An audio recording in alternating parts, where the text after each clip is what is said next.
Welcome back to Killer Fun, where we explore the intersection of crime and entertainment. I'm Christy. And I'm Jackie. And we're so glad that you're back with us. We are wrapping up our Halloween week coverage with Halloween! Happy Halloween! But not in this movie. No, it's a less happy Halloween in John Carpenter's 1978 horror movie.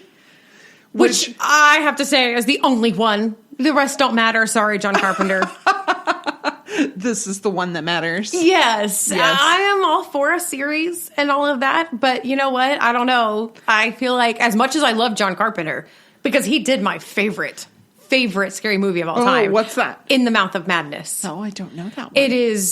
It's terrifying. The synopsis of In the Mouth of Madness is basically, what if you were the last sane person on Earth? Oh. Or more to the point, what if the definitions of sane and insane flipped? Oh. Okay, so you can tell why I love this movie. Anyways, there might be some nostalgia in there as well, but nonetheless, John Carpenter, amazing. He's done Rosemary's Baby, but I'm sorry, man. One movie, dude. One. Just the one. Just the one. That's Just all it needed. One. Yeah. Well, let's have the IMDb one-sentence recap. 15 years after murdering his sister on Halloween night 1963, Michael Myers escapes from a mental hospital and returns to the small town of Haddonfield, Illinois, to kill again. Originally called The Babysitter Murders, and then they decided that it would be easier and better to market it simply titled Halloween. Win for the PA, folks. Yeah, exactly. So the inspiration for this movie by John Carpenter was an amalgamation of things. He had been inspired by the Gainesville Ripper and the Butcher of Plainfield, which was Ed Gein, who inspired Psycho, as well as a creepy encounter that John Carpenter had while he was attending Western Kentucky University. Ooh, really? He had a creepy encounter? He did. He had like some kind of class. He said psychology or something. He doesn't remember. Well, no, that makes a lot of sense. Well, yes. Knowing John Carpenter's, entire catalog, I mean. And they visited a mental institution. So there was very seriously ill patients there. And he's in a documentary. John Carpenter is quoted as saying, "We visited the most serious mentally ill patients. And there was this kid, he must have been 12 or 13. He literally had this look, this blank, pale, emotionless face, the blackest eyes, the devil eyes." And that was where the inspiration for Michael Myers came from. Very interesting. Mm-hmm. Had a teeny tiny little budget, just $320,000. And yet, this one is the first, really. So, to use Steadicam. Mm-hmm. Right? Yes. Other horror flicks like Nightmare on Elm Street and all of those, they ended up using it, and it was still pretty, foundational, building at the time. But this one was like the first and best. When he comes out of the door and they follow him, that was like one of the first times really ever. So it was pretty cool. It's amazing for a movie with a little budget. Well, Steadicam didn't have the Steadicam name behind it yet, right? Like it was still brand new and it was heavy. Yeah. You have to be beastly. Yeah. So it was still kind of a new thing, right? So it's pretty cool. Yeah. So you mentioned to me right before we started recording that there's a Sam Loomis. A Sam Loomis. There's a Sam Loomis in Halloween and in Psycho, which we talked about earlier this week. Yes, so go check it out if you haven't done that yet. And that is an intentional nod by John Carpenter to Psycho. And there's another connection with Psycho. What's that? Jamie Lee Curtis.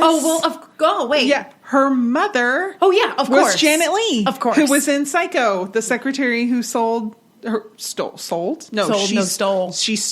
$40,000. She didn't sell $40,000. How much would you sell? Weird. How much would you sell $40,000 for? Seems like $40,000 would be the right price for that. Well, I don't know. These cash money places on the corner, they sell money for way more than it's worth. Yeah, so don't do do that. Literally do anything else. Anything else. Anything else to get money. Yes. Credit cards are actually less expensive. Call them. They will work something out. Do not go to those places.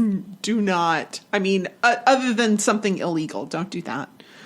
Don't do illegal. When I say do anything else, I don't mean like anything illegal. Right. I mean, ask friends, ask family. Call your credit card, call your bank. They have more resources than you realize. Mm-hmm. Do not let them sell you money for more than it's worth. That's right.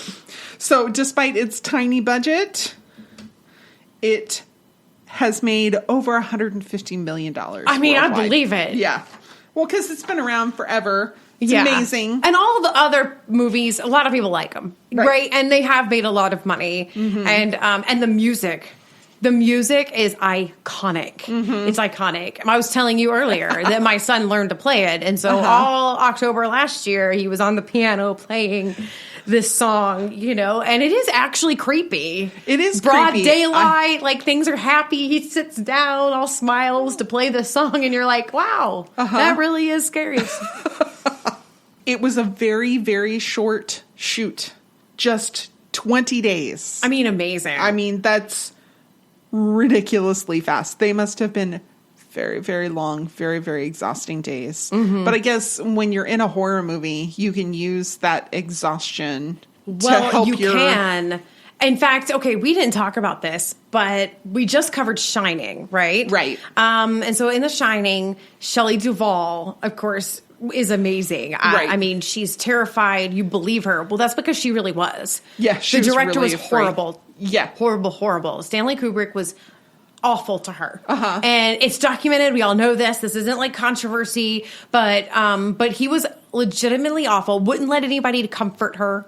Wouldn't let her be comfortable. Like, he would yell at people if they tried to, like, bring her, like, extra snack or a food or give her a hug. He would, like, yell at them to get away from her. So she felt literally terrorized because she was terrorized on that set. Oh. And he did it because it got the best performance out of her for that. But it actually kind of ruined her. Like, she was never okay after that. Right. And it really kind of was a turning point of her entire career for the worse. Yeah. Because she couldn't. Anyway, so, like, don't do that anymore. We don't approve of that anymore. That's right. Kubrick, That's taking the method acting. Yes. Thank you very much. No. So, like, but truly, but a little tired, knowing everybody's a little tired, a little this. Yeah, you could totally use that. That's right. As long as you don't terrorize them. And it was filmed in the spring, so it's supposed to be in the fall on Halloween, and they had to bring in bags of fake leaves to make it look like fall, and they reused the leaves all over the set. They'd like bag them back up and move them around, but all the trees are green. Yeah, isn't that funny? Because we have a tiny budget. Hey, whatever. Hey, it worked. That just shows you got a good film. You got a good film. Mm-hmm. So we all know that the mask is so iconic, and it was a very, very cheap thing that they did. They had two options, and they were both really cheap masks that were bought for $2 a piece at toy stores near Halloween. One was a replica mask of a clown named Weary Willie. Okay. And then the one they actually used was a stretched out mask of Captain Kirk, William Shatner. What? That they painted white. What? I had no idea. You didn't know this? I had no idea about this. Yeah. Michael Myers is William Shatner painted white with the dead eyes. Well, that's terrifying. I wonder how William Shatner feels about this. I think he would feel pretty good about it. I mean, I guess, but I don't know how I'd feel about like somebody taking a mask of me and then deciding that's the most iconic evil character on the planet. Wow. Yeah. I mean, I guess they cut out the eyes, or the eyes were already cut out. No, the eyes are already cut out because this is like 1978. 1978. So everybody wore the really the kind of mask that you wouldn't recommend people wear because it probably had all kinds of chemicals in it. Yeah. And it covered your entire head, and you can't breathe very well. You can't see very well. You have no peripheral vision. No, it was terrible. Which is, I think, makes Michael Myers, even scarier to know that he's wearing this mask, and you know what it's like to put a mask like that over your head, and how confining it feels, and how little you can actually see, and that he was still such an effective murderer. Yeah, right. He was well, that fits, because he was just evil. Like That's right. Oh man, it is pretty scary. I mean, I think Michael Myers is probably one of the more scary kind of slasher. Yeah. You know, like there's not so much of a comedy aspect there. No, that's true. Well, and he starts so young. So young, which is what's terrifying about it too. Right, because it's like, ooh, you know, you like to think that people are evil because they've been made evil, because something terrible happened to them, and that, you know, their evilness is something that's out of their control. But we don't like it when it's unexplained. Right. We don't like it. We do not. This and another John Carpenter, Rosemary's Baby. Yes. Oh, Born Evil is terrifying. It's much scarier, much less funny. Much less funny. Much yeah, less Rosemary's funny. Baby, not funny. No. That holds up too. If you haven't watched that recently, maybe go back and revisit, because it holds up, I think. I mean, it's obvious it's from that time frame, right? Right. The 60s, but it's still like, dang. Yeah. That's some and the creepy storytelling. The remake got good reviews too, I think. Did I even see the remake? I don't even think I've. You didn't, it wasn't on your radar? No, wasn't It had even on my some radar. famous actress in it. I can't remember who. I don't know. But it was plagued by bad stuff on set as well. Like, I think, I don't remember. How Phantom of the Opera. Yeah. I don't remember exactly, but I know that, like, the original movie had weird stuff happen on set. And then so did the remake. I feel like somebody's pulling their leg. Okay, I gotta look this up. Rosemary's Baby had a remake? I think so. I mean, Like that sounds familiar. 10 or 12 years ago, maybe. Oh, like recent. That's how old we are now. When you say 10 and 12 years ago, You're I go, like, recent. What is wrong with me? Okay. Yeah, but that would be just at the age. I don't see it. No? 1968, 1968. I don't see a remake. Maybe it was a movie about making the movie. Oh, maybe. I don't remember. Well, then Then- listeners, you're going to have to set us straight. That's right. Figure this out for us, because our search histories, again, cannot handle this. So, yeah, find us on the yeah. social media and let us know. You can find us on Facebook, Killer Fun Podcast, exploring the intersection of crime and entertainment. You can find us on Twitter at Killer Fun Pod, or you can send us an email, killerfunpodcast@gmail.com.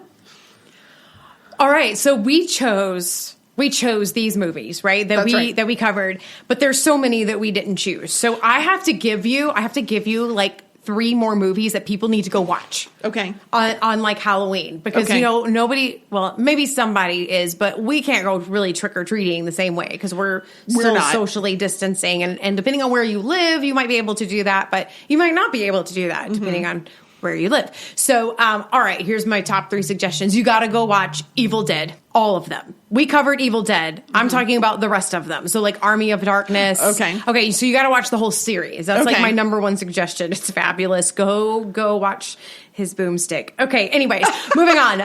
And then you've got to watch In the Mouth of Madness. Okay. Because it's just awesome. It's just awesome. You got to go watch that. Or you've got to go watch The Ring. Oh my gosh. The Ring is one of the scariest movies I've ever seen. And everybody says that. And I said that too. And then my son watched it and he was like, eh. And I was like, what? And so my big thing is you've got to go watch it, because I got to know, does it hold up for you? Is it just as scary? Well, okay, so when I watched it, I didn't see it in the movie theater the first time. I saw it on like a Saturday afternoon on HBO. Okay. No, by myself, but it was a sunny day and I just happened to turn it on when it was starting and I got sucked in. Well, because it is a good movie. It is good. But I was like just wide-eyed staring at it, terrified in the middle of the day. Yeah, scared it's scary. Of it. I think so too. Okay, so I have to tell you a story. We saw it in the movie theater. Okay. Right? And we had cell phones then. Okay, right? Yeah. So we're in the movie theater and the movie ends and everybody is dead silent, like stunned, because it was actually far more scary than any of us anticipated it to be, right? It was just one of those community moments where we all kind of went, whoa. Like, don't understand. And somebody's cell phone went off. I mean, everybody screamed. And then everybody laughed really hard. And then, like, the one dude was like, my bad. Because it was his phone. He didn't have it off, right? Mm-hmm. But, oh my gosh, it was so terrifying. But I was so thankful for that moment because it at least broke the tension. Because I was legitimately like, I didn't know what I was getting into. I don't want to answer the phone ever again. I didn't understand. But it is really good. But I got to know if it holds up for y'all because apparently for my 14-year-old, it didn't quite hold up. Wow. Well, do let us know. Let us know what you're doing for Halloween. If you dress up as something fun, share a picture with us. We'd love to see it. And happy Halloween. Join us in, well, I guess a little less than 2 weeks now. Yep. Because, this is a special. A special. We're doing a special week. That's right. So until next time, be safe, be kind, and wash your hands.